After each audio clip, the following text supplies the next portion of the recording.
Arithmetic operations on null. Any arithmetic operation on null values will result in null. In this SQL, select first name, last name, commission percentage times 2 as new commission percentage from employees.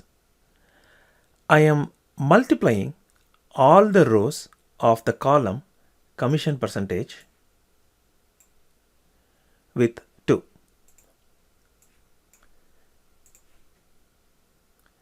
And if I look, the result is null for the rows where there are null values.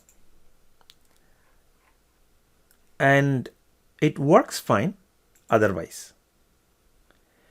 Even if I divide any number by null, we would get null as the result. In this SQL, select first name, last name, commission percentage, 100 divided by commission percentage as new commission percentage from employees.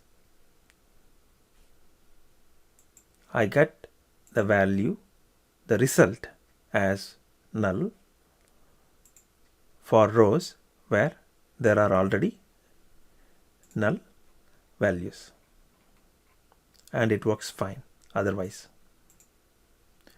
Remember, a null is not a 0. Thank you for watching.